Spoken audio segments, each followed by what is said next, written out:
todos sejam bem-vindos, tanto aqui na Casa Física, quanto através dos meios de mídias, né? E vamos, para iniciar, fazer uma prece, que nós possamos fechar os nossos olhos físicos, elevar o nosso pensamento um pouco acima das coisas mundanas, para então pedir a Jesus, a Mãe Santíssima, aos Espíritos luzeiros desta casa de oração, para que nos abençoe, para que abençoe esta casa espírita, para que então Jesus possa estender a sua mão sobre todos que estão ligados nesse estudo e que ainda estarão ao longo dos próximos dias. Que as bênçãos sejam também enviadas aos familiares de todos, a esta cidade, ao nosso estado, ao Brasil, a este planeta que está em fase final de transição planetária, se mostrando então tudo aquilo que Jesus nos falou há 2000 anos sobre este momento, as dificuldades que iríamos passar, mas sempre com as bênçãos dele. Então, que possamos estudar o tema de hoje e aprender sobre Jesus, sobre os seus ensinamentos, possamos aplicar na prática todos os dias. Muito obrigado, Jesus. Muito obrigado, irmãos presentes nesta casa espírita. E que assim seja. Meus irmãos, então já é Natal outra vez, né? Vimos passar neste último ano uma sucessão de dias, de meses, de datas importantes, feriados, finais de semana, que a gente para, descansa com a família, mas não nos chama muito a atenção todos esses dias. A gente apenas vive esses dias. Porém, este Natal, que se aproxima daqui 10 dias, tem um significado muito especial para nós, porque diz respeito à nossa ligação espiritual. Pensemos, o Natal para nós diz respeito à nossa ligação espiritual, o Natal de Jesus. Mas então, nesta noite, deste dia 15, a gente pode se perguntar, o que significa o Natal para nós? Vamos nos perguntar intimamente. Vamos fazer uma parada no nosso automático para uma reflexão um pouco mais profunda que vamos propor hoje. Vamos pensar assim, quando falamos em Natal, o que nos vem a nossa primeira imagem? O que vem na nossa mente? Presentes? Talvez compras? Presentes para as crianças? Lojas lotadas? Comidas? Bebidas? Pode ser que também veio na nossa mente, logo após essa pergunta, o Papai Noel, que até o século XIX vestia azul, e depois, por conta da Coca-Cola, passou a vestir vermelho. Mas ele usava a cor azul até o século XIX, até final de 1890. Mas, e por que não o aniversariante? O que passou na nossa cabeça? No Menino Jesus. O calendário do dia 25, ele é destinado a Jesus.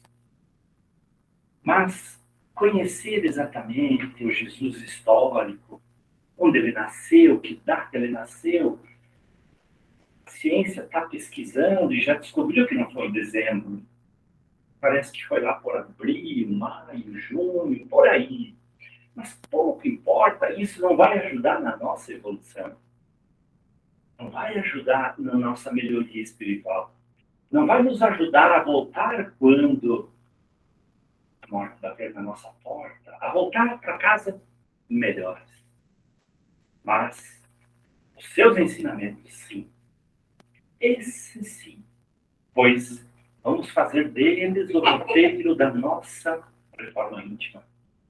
Fazer deles o roteiro da nossa vida. A nossa tarefa é construir, pois somos coautores desse novo reino que Jesus propôs há 2000 anos. A gente teria tanta coisa para falar de Jesus nesse Natal, né? Mas vamos dividir isso em 3 blocos. O primeiro bloco é a manjedoura. Os ensinamentos da manjedoura. O segundo bloco é os ensinamentos da cruz. E o terceiro bloco é os ensinamentos do monte. Entre a manjedoura e a cruz tem um monte. Quando Jesus subiu naquele monte na Galileia, falou e falou. Falou leis universais, não apenas para este planeta. Emmanuel diz que são leis universais. Se a gente reencarnar em outro planeta desta galáxia, essas leis valerão também. Muito bem. As lições de Jesus para este Natal, da manjedoura, a gente acredita que sejam 3 importantes. A simplicidade, a resignação e a humildade. Porque Jesus, envolvido em panos, aqueles paninhos que a gente sabe que Jesus foi envolvido, quando nasceu, ele nos ensina a lição da simplicidade. Enquanto nos preocupamos tanto com acessórios em nossa vida no dia a dia, né? Os espíritos superiores se preocupam com o que verdadeiramente é importante, que são as aquisições morais. Né? As aquisições materiais são importantes. Precisamos de uma casa, de um carro. Precisamos de móveis, de roupa. Sim, elas são importantes. Mas elas não podem dominar-nos. Elas não podem dominar-nos. As aquisições mais importantes são as morais. E esse foi o ensino de Jesus ao nascer numa manjedoura. Né? Que a gente precisa entender um pouco melhor. Porque tudo que Jesus fez até os 33 anos tinha um ensinamento para nós. Jesus demorou 1000 anos para se preparar, segundo Ramatiz, para reencarnar.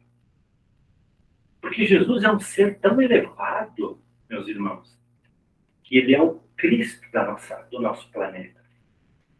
A reunião dos Cristos do nosso sistema solar raramente acontece. Mas quando acontece, se dá no Sol. No Sol. Se a Terra se aproxima um pouco mais do Sol, nós não sobrevivemos aqui.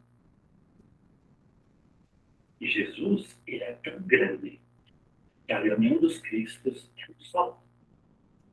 Palavras de Chico Xavier. Então, tudo que ele fez aqui, ele tinha o objetivo de nos ensinar. E falar em resignação, que é a outra lição da manjedoura. Não havia lugar para ele. Meus irmãos, eu não sei vocês, mas eu já estou melhorando. Quando eu vou no restaurante, que eu tenho que esperar na fila, não posso para entrar. Como que eu tenho que esperar na fila? E Jesus, ao nascer, né, não havia lugar para eles na estalagem. Para Jesus, o pai e a mãe. Maria de Nazaré e José. Resignação ante as dificuldades da vida. Não que a gente não deve buscar solução para as nossas dificuldades. Ou é uma doença, ou é uma dificuldade financeira, uma dificuldade material. de relacionamento, qualquer que seja, o ensino nos diz que a gente deve ir em busca de melhoria.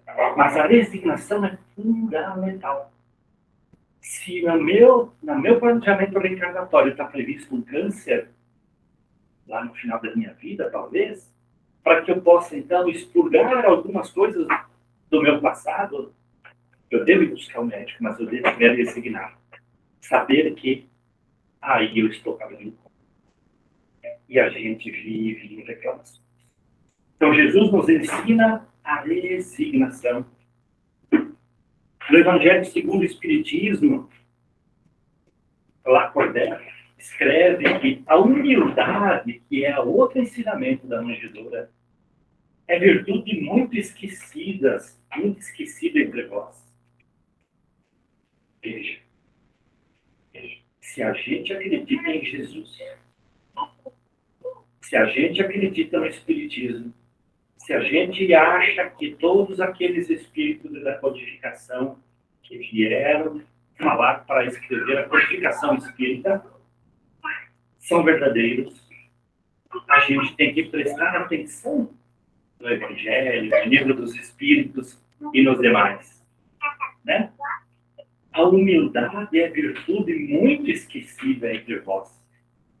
Nós precisamos estudar mais sobre humildade, falar mais sobre humildade. Por quê?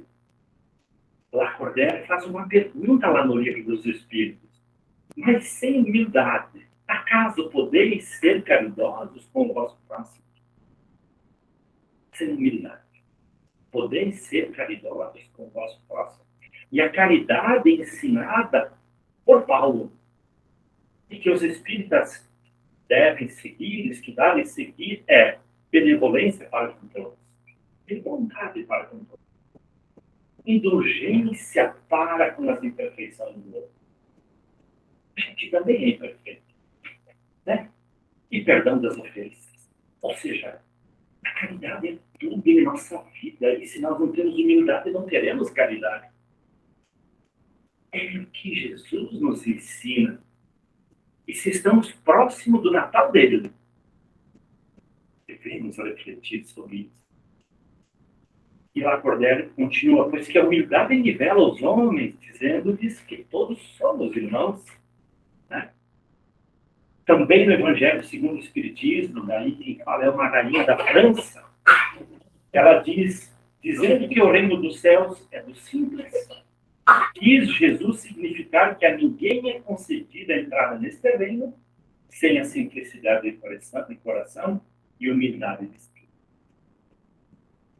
Ou seja, se nós acreditamos em Jesus, a gente tem que se atentar para ele. Quis Jesus significar que a ninguém é concedida a entrada neste reino sem a simplicidade de coração e humildade de espírito. Sem sermos simples, sem sermos caridosos, porque a humildade supõe caridade, benevolência, indulgência. Então, neste Natal de Jesus, vamos pensar sobre ele. E essa rainha da França continua, não se vos perguntar o que fosse. Eu trabalhei no Banco do Brasil, eu fui advogado. Não. Nem que posição ocupasse. Puxa, eu fui prefeito em Catanduva. Não é isso que vai se perguntar a hora que a gente cruzar os umbrais da vida maior. De volta. Não é isso que se perguntará. Mas sim, que bem fizestes. Muitas lágrimas enxugadas. E especialmente falando das casas espíritas, né? Quantos que aqui vêm em busca de ajuda, com o coração partido, com a mente dolorida de preocupação, com os olhos já secos, que não tem mais lágrimas para verter. Então, quando a gente enxugar essas lágrimas e ajudar o outro, aí sim, aí isso será a nosso favor. Também no Evangelho segundo o Espiritismo. Lança sobre ti um pouco de humildade. Põe os olhos, afinal, na realidade das coisas deste mundo, sobre o que dá lugar ao engrandecimento. Né? A realidade das coisas deste mundo, sobre o que dá lugar ao engrandecimento. Seguramente não são a maioria das coisas que a gente acha que é. E continua, lembra-te de que a morte não te poupará, que ela te poderá ferir amanhã, hoje, a qualquer hora. E aí, estamos prontos, né? Que a voz dos Espíritos ecoe em nossos corações sobre esses ensinamentos. Vamos aproveitar esse momento do Natal. Vamos aproveitar. Vamos reunir a família. Vamos fazer uma confraternização. Mas também vamos aproveitar os ensinamentos dele. E agora as lições da cruz, que a gente resumiu em 2 lições. Das mais importantes. Mas das mais importantes. Amor universal e perdão.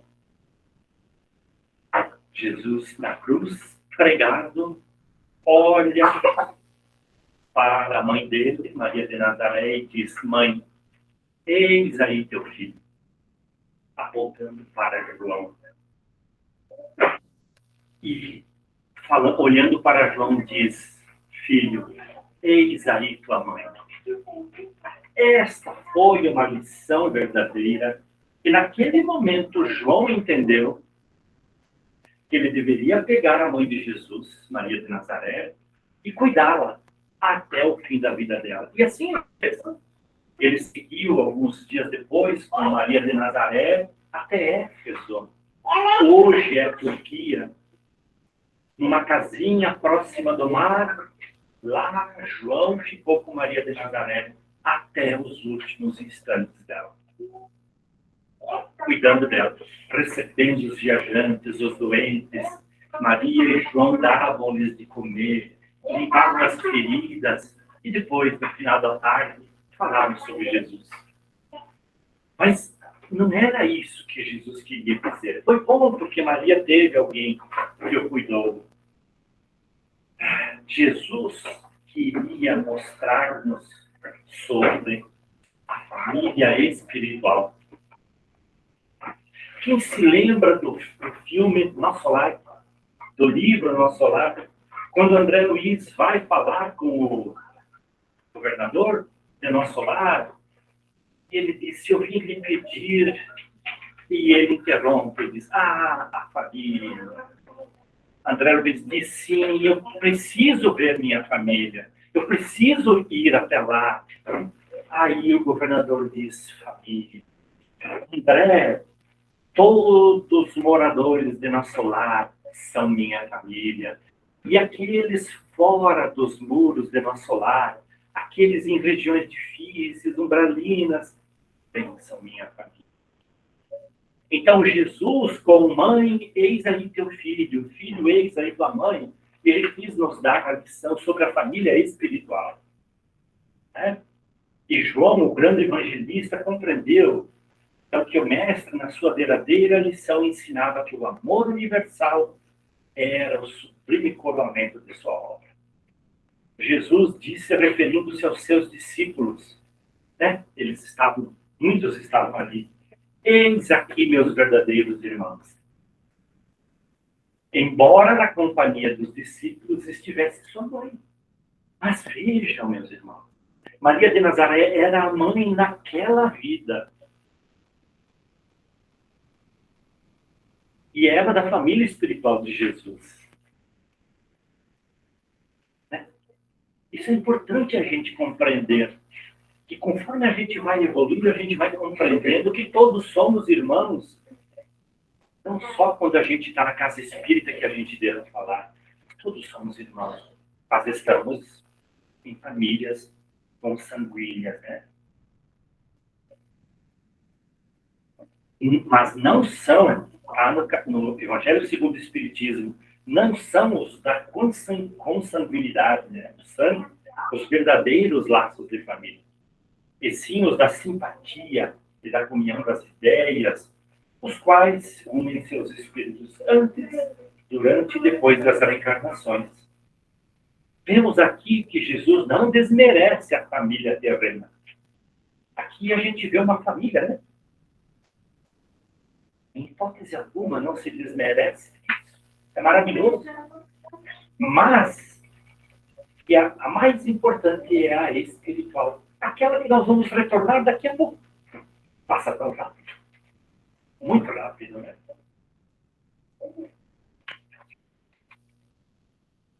E então, sobre o perdão.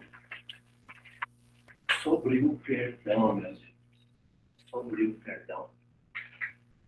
Não está no Evangelho segundo o Espiritismo, que foi codificado um pouco só.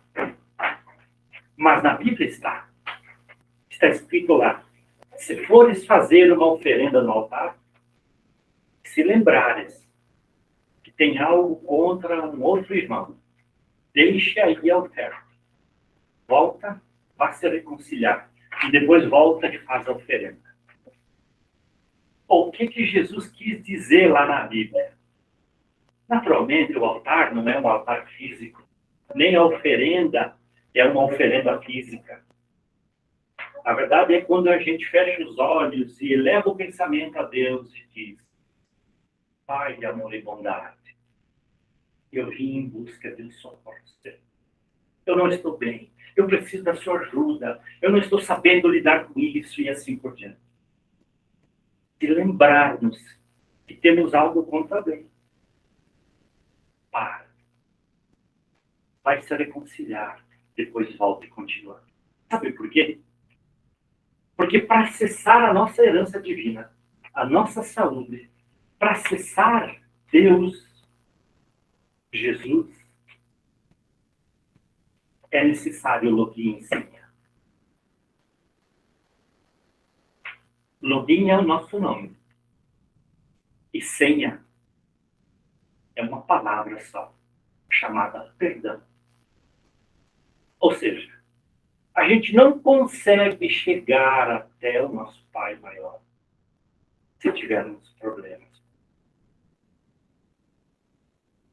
Mas vamos falar um pouquinho mais sobre o perdão. Está no Evangelho segundo o Espiritismo. Se perdoardes aos homens as ofensas que vos fazem, se a gente perdoar quem nos ofende, também vosso Pai Celestial vos perdoará os vossos pecados. Não está lá no Evangelho, só para bonita essa frase, meu irmão.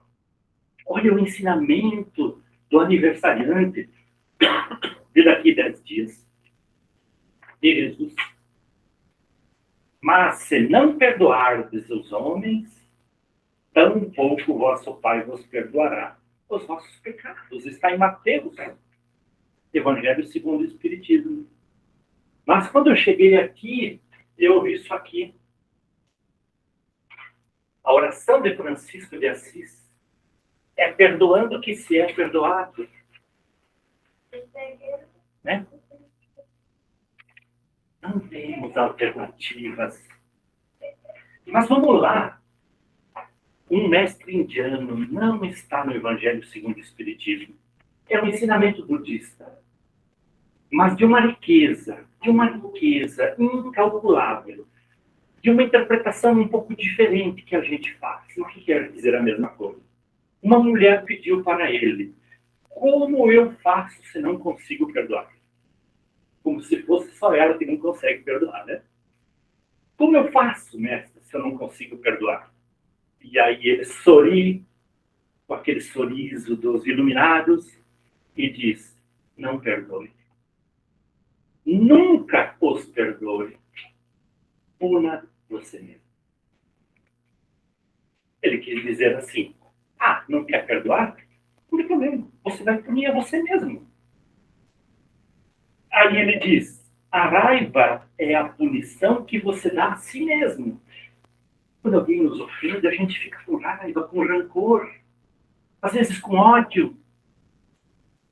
Às vezes a gente tem diálogos internos dias e dias, meses e anos, se imaginando, dizendo um monte de bobagem para quem nos ofendeu. A raiva é punição que você dá a si mesmo pelos erros dos outros. É como se eu tivesse uma brasa na mão aqui, ó, querendo que ele se queime. Mas eu não estou enxergando que meu braço já está todo queimado.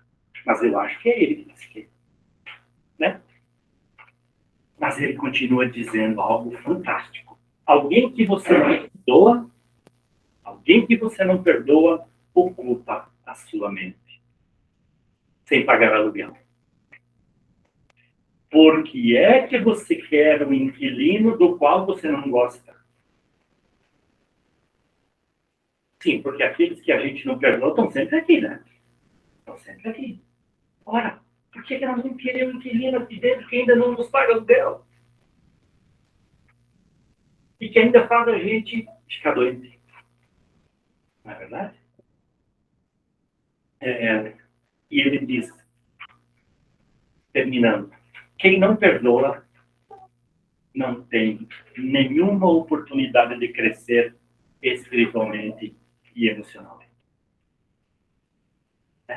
Então vejamos a importância do ensinamento de Jesus, do aniversariante, sobre o perdão. A importância disso para a gente refletir, para a gente parar. Nós vamos ter que parar uma hora dessa. Nós vamos ter que parar. Ou sozinho no meu quarto, eu começar a pensar diferente, ou em casal, começar a conversar, se olhar e começar a tratar. Que a gente tem muitas situações para perdoar e pedir perdão.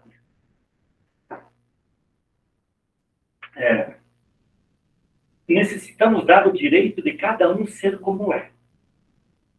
Eu não posso. Né? Ele é como ele é. É o direito dele. Se o próximo é assim, não nos cabe modificá-lo. Eu não posso modificar ninguém. Mas se eu estou assim, eu tenho o dever de me modificar. Eu tenho o dever de me modificar. Se o outro é um caluniador, não posso me permitir ser igual a ele. Ele pode nos caluniar, mas eu não posso caluniar. Porque eu já estou estudando, eu já estou entendendo a lei divina, eu já estou entendendo o que Jesus falou em 3 anos de pregação, dos 30 aos 33 na Galiléia. Né? Se ele nos caluniou, se alguém nos caluniou na vida real, tanto eu quanto ele sabemos que é mentira dele. Se nos traíram, se alguém nos traiu, somos a vítima dele. E ele sabe que é nosso algoz. Então, o problema é da consciência dele. Não é problema nosso. Necessitamos perdoar. Perdoar é não devolver a ofensa. É não devolver a ofensa. Meus irmãos, esquecer é outra coisa. O Dr. Rossandro Klingen diz que se alguém está esquecendo, deve procurar um geriatra. Né? O perdão não tem nada a ver com esquecimento. Não devolver o mal depende de mim. Esquecer depende da minha memória. Mas não tem nada a ver uma coisa com a outra. Uma coisa é o esquecimento mental, outra coisa é a emoção. É essa que eu tenho que esquecer. Não aqui. Ora, se eu estou cortando uma laranja com uma faca, a faca escapa, corta a minha mão. Por causa disso, eu nunca mais vou comer uma laranja ou usar uma faca. Eu nunca vou esquecer porque eu corto e vai ficar comigo até quando o meu corpo desfalecer. Toda vez que eu olhar, eu vou me lembrar do corte, porque está aqui, está aí. Mas eu vou continuar usando a faca. Não é possível que eu não use a faca só porque ela me cortou. Uma coisa é sentimentos. Outra coisa é o esquecimento mental. Conservar a mágoa depois de uma ofensa é da minha vontade. Meus irmãos, uma hora nós temos que nos dar conta disso, praticar isso. Mais dia menos dia, nós temos que melhorar isso. Geralmente a gente diz assim após uma ofensa, mas ele não podia ter feito isso comigo. Como que ele ousou fazer isso comigo? Justo eu que ajudei tanto ele. Tudo que eu fiz por ele parece que ele esqueceu. Está na consciência dele. Não é problema nosso. Não vamos nos criar doenças. Porque a ciência descobriu por que numas pessoas, ou melhor, em todos nós, existe o gene, a célula do câncer. Por que nuns ela acorda e em outros ela não acorda? Ela não entendia, foi fazer pesquisas e pesquisas e pesquisas e chegou à conclusão que o problema chama-se comportamento. Mágoa, rancor, não perdão. É isso que acorda. E ainda lá na frente, quando a gente tem um câncer, a gente diz, pois é, você lembra naquela época, né, que eu sofri um monte com aquela pessoa, meu Deus, como eu sofri. E agora, 20 anos depois, olha o que Deus manda para mim. Um câncer. Será que eu merecia tudo isso? Mas será que Deus existe? Aí Deus olha para ele e diz, meu irmão, você não me deixa eu te dar saúde, porque você não tem o login, você não tem a senha, que é perdão. E aí vem os problemas. E isso não é, eventualmente, desta vida, tá? Pode ser de outras vidas, que está guardado aqui no nosso perispírito. Chega uma hora que estoura. Chega uma hora que explode.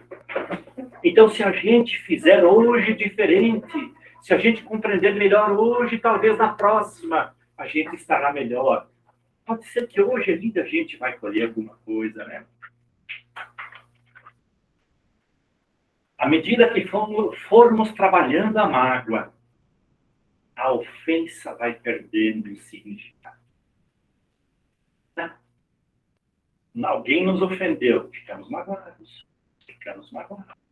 Conforme a gente vai diminuindo esta mágoa, aos poucos, um pouco por dia, um pouco por mês, aquela ofensa vai perder sentido. Quando a gente vê, está feito o perdão. Mas perdoar não é a conivência com a coisa errada, é muito diferente. Quando uma pessoa me agride, eu não estou de acordo com essa pessoa. Simplesmente eu não estou contra ele. O Chico dizia, muitos já me ofenderam, mas não tem problema. Mas eu ficaria muito triste se eu ofendesse alguém. Esse é o ponto, né? Se meu filho age erradamente, está aturdido emocionalmente, é ingrato, faz tudo que me desagrada, como se fizesse de propósito. Eu não estou de acordo, é lógico, mas eu não posso ficar contra ele. Porque mais do que nunca ele precisa de mim, pois ele está doente. Necessito ajudá-lo e perdoá-lo. Esse é o ponto. Né? Vamos entrar, então, agora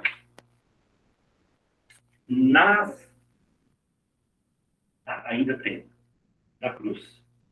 Nós devemos dar o direito da pessoa ser agressiva. Nós não podemos controlar ela, mas não nos dar o direito de revidar a agressão. E a honra, que honra. Que honra que nós vamos limpar se vai nos fazer pior. Que honra.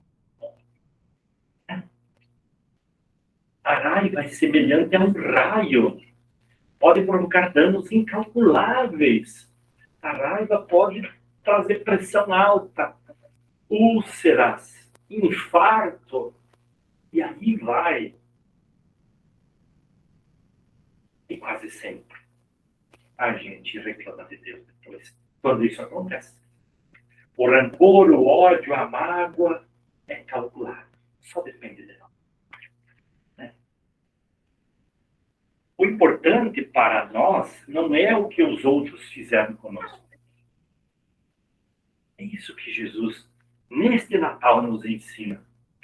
Mas o importante é o que nós iremos fazer com o que os outros fizeram. Então, se alguém nos ofende, faz alguma coisa horrível, não importa. Eu só não posso trabalhar a emoção disso que eles fizeram comigo. É isso. Porque eu não tenho como impedir o outro de me ofender. Mas eu posso trabalhar em mim esta emoção. Esta emoção. Né?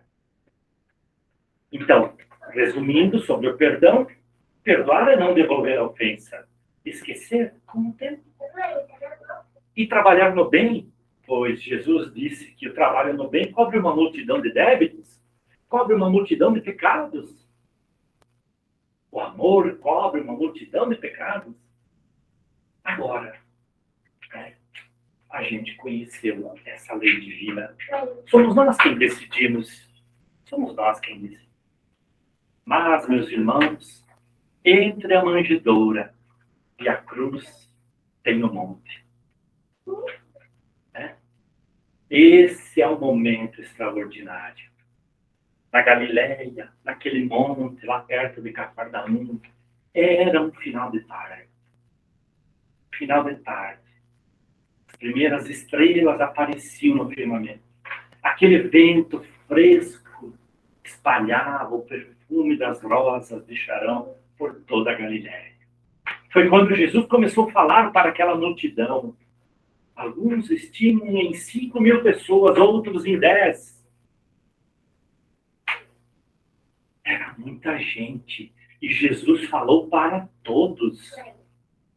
O poder de Jesus, que sem nenhuma caixa de som a voz ia à última pessoa. E ele disse tantas coisas, meus irmãos, tantas coisas, que é roteiro da nossa vida e que a gente deve pensar neste Natal. É roteiro da nossa reforma íntima, se a gente quiser ascender. Ele disse, bem-aventurados os pobres de espírito, porque deles é o reino dos céus. Pobres de espírito, para Jesus, são os humildes. E os humildes são aqueles que têm benevolência e indulgência e fazem o perdão.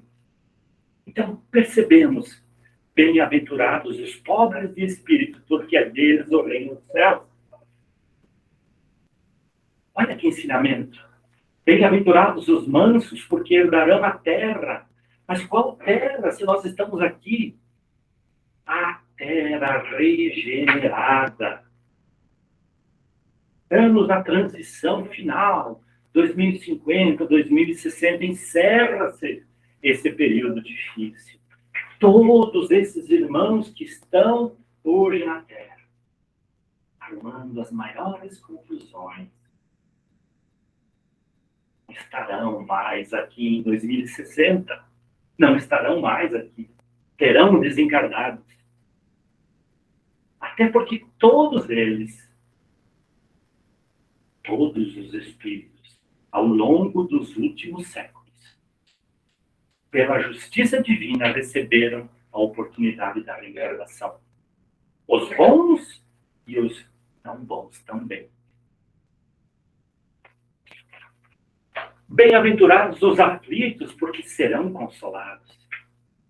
As causas atuais das nossas aflições, meus irmãos, e todos nós temos aflições, provém de duas fontes, ou na vida presente, ou em vidas passadas. A gente só está com problema agora porque no passado, nesta vida ou em outras vidas, a gente teve problemas. Né? Então, bem-aventurados os aflitos, porque serão consolados. Como que eles serão consolados? Deus, meus irmãos, tem infinitos caminhos para a reparação dos nossos problemas, das nossas faltas. Mas ainda a gente está condicionado ao sofrimento. Quais são as provas pelas quais a gente está passando, as expiações e o trabalho no bem? São caminhos que Deus nos dá para que a gente possa acertar as nossas contas. Mas Jesus continuou falando para aquele povo: bem-aventurados os que têm fome e sede de justiça, porque serão saciados. Sabe o que é justiça para Jesus? Quando ele falou bem-aventurados os que têm fome e sede de justiça, se referia à justiça como conhecimento divino, a lei de causa e efeito, a lei de ação e reação, né? Então, bem-aventurados aqueles de nós que queremos aprender sobre a lei de causa e efeito, de ação e reação. Bem-aventurados aqueles de nós que ajudamos alguém, que seremos ajudados. Bem-aventurados aqueles que a gente prefere consolar do que ser consolado, compreender do que ser compreendido. Aí eu preciso que alguém me compreenda. Jesus está nos pedindo para compreender e não ser compreendido. Amar. Divaldo diz que o importante é amar e não ser amado. Levantar de manhã, saber que a gente ama, né? Pois é dando que se recebe, é perdoando que se é perdoado.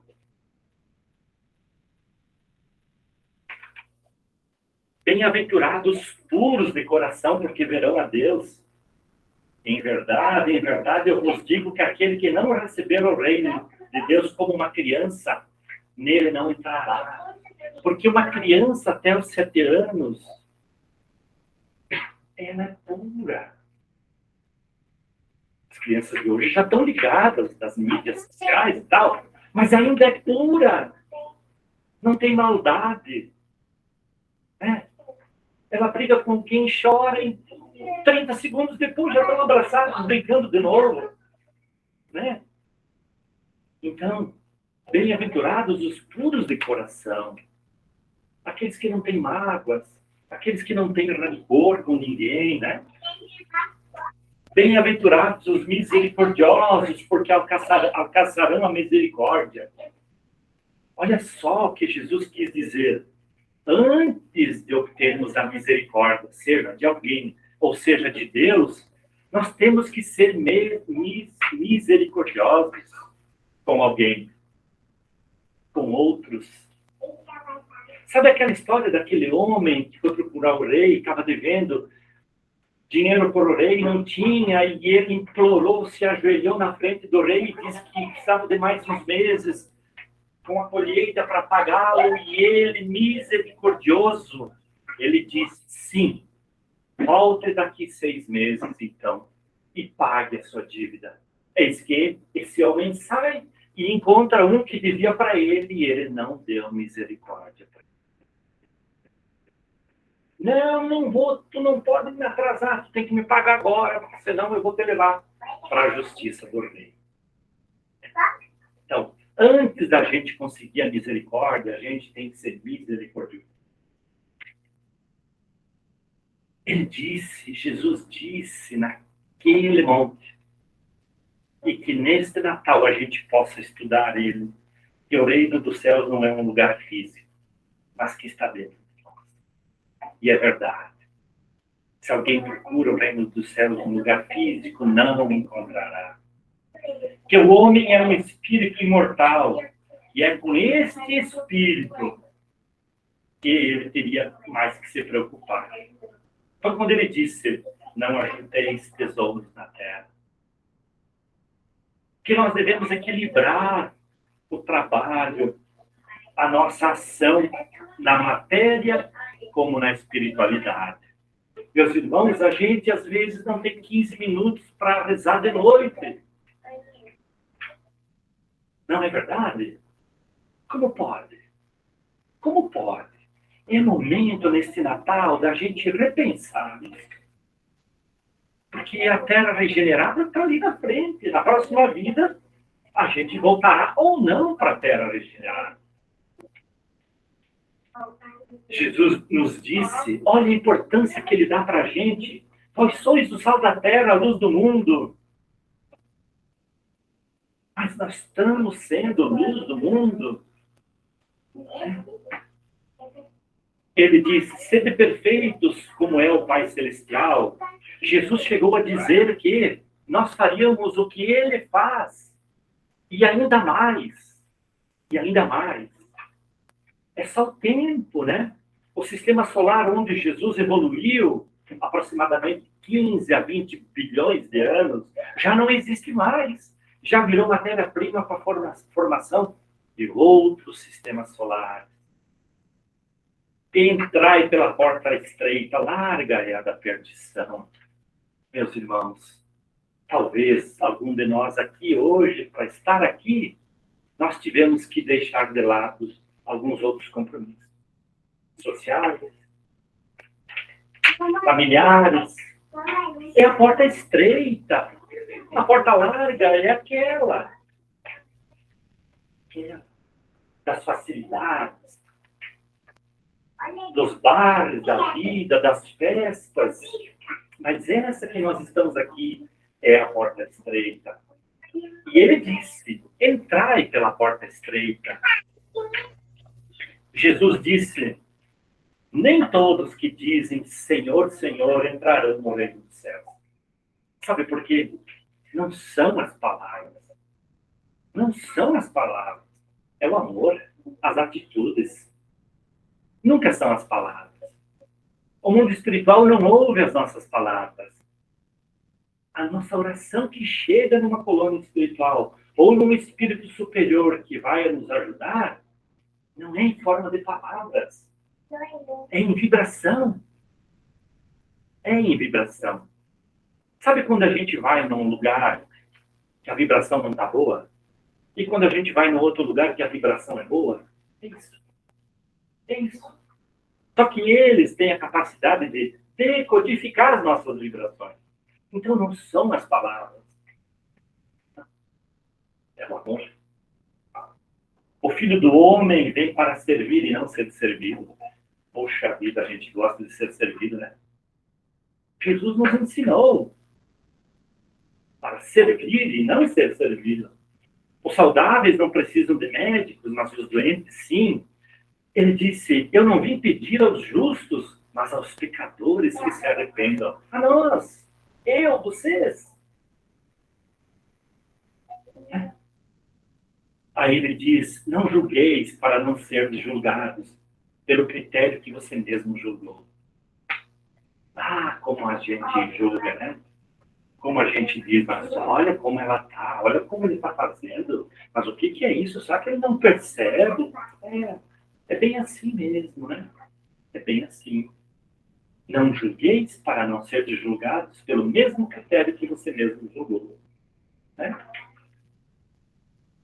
Jesus diz, por que vês o cisco no olho do teu irmão e não vês a trave no teu próprio olho?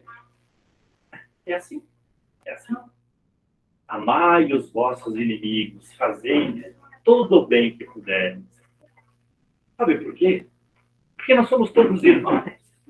Nós somos feitos da mesma matéria-prima por Deus. Lá na frente, o que a gente hoje é inimigo, daqui talvez 5.000 anos, será um irmão que nós vamos ombrear.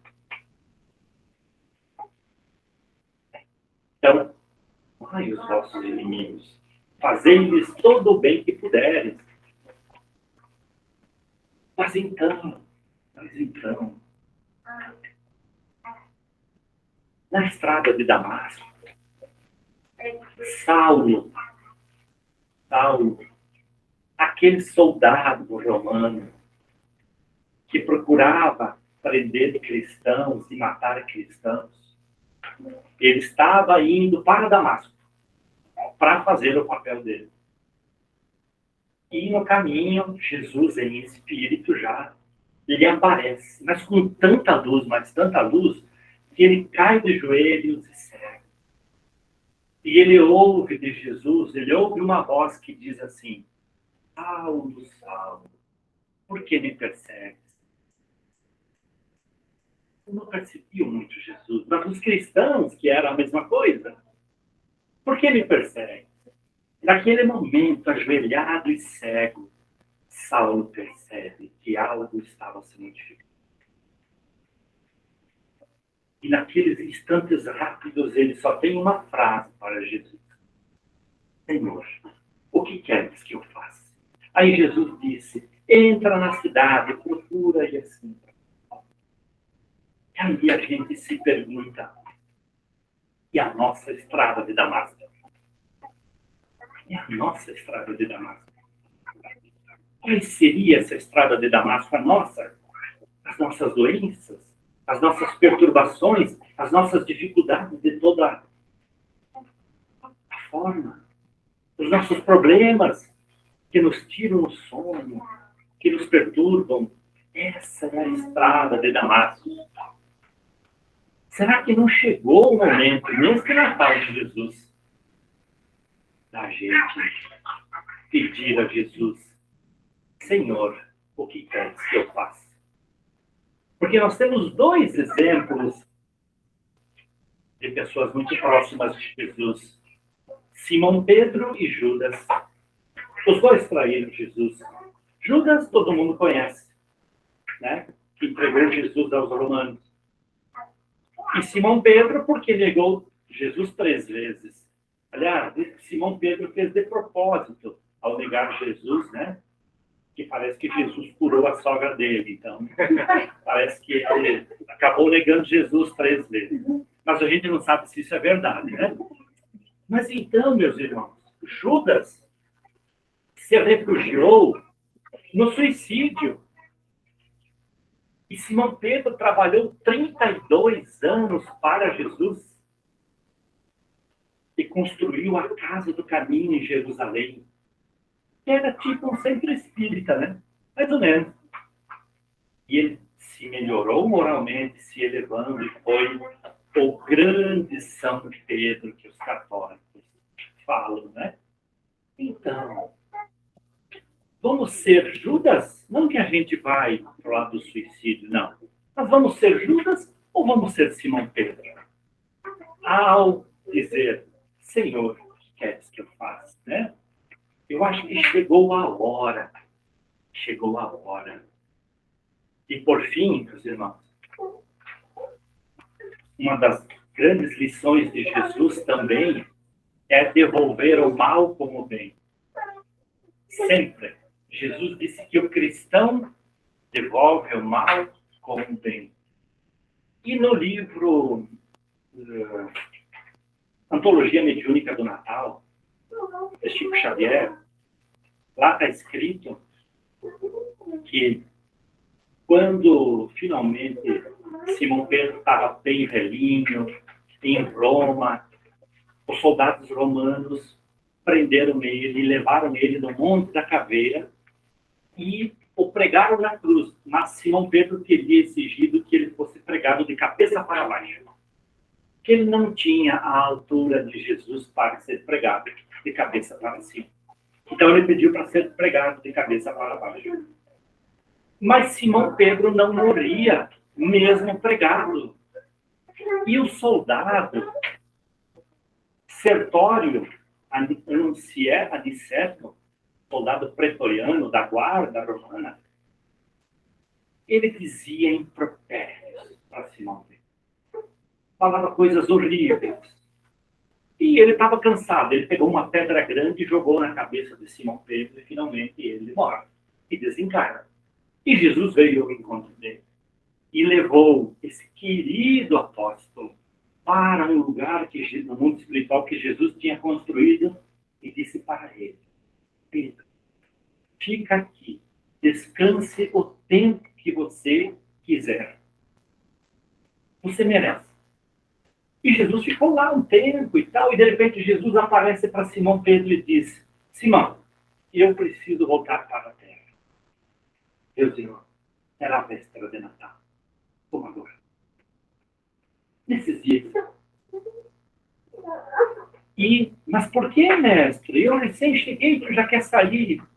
Nós precisamos voltar. Tem os cristãos que vão ser levados às feras, vão ser devorados pelas feras, e nós precisamos ir lá acompanhar e receber esses irmãos queridos ao desencarnar. Ah, não, então eu vou junto, mestre. Chegaram no cemitério da velha Roma. E lá estavam os cristãos reunidos, escondidos. Porque logo mais os soldados iriam prendê-los e eles iriam para os animais. E aí Simão Pedro abraçava, embora que os encarnados não percebiam, né? Abraçavam porque eram conhecidos, eram amigos, que até outro dia rezavam juntos. E aí, de repente, Jesus toca o ombro de Simão Pedro e diz: Pedro, te procura. Ele se vira, era no túmulo dele. Havia um homem com uma criancinha no braço, bem pequeno. Ele se aproximou. Simão Pedro se aproxima e ele percebe que aquele homem grande e forte era o soldado que o matou. Sertório, soldado pretoriano. Ele havia se convertido ao cristianismo e estava com um filho desenganado pelos médicos da época. E Jesus disse: por aí. Aí Simão Pedro entendeu as mãos. E aquele homem saiu ferido, como filho curado. E mais uma lição de Jesus: que o cristão devolve o mal que ele tinha feito ao tirar-lhe a vida, como bebê, curando o filho dele. Esse é um exemplo que coroa todo o ensinamento do Mestre. Tudo aquilo que a gente precisa aprender.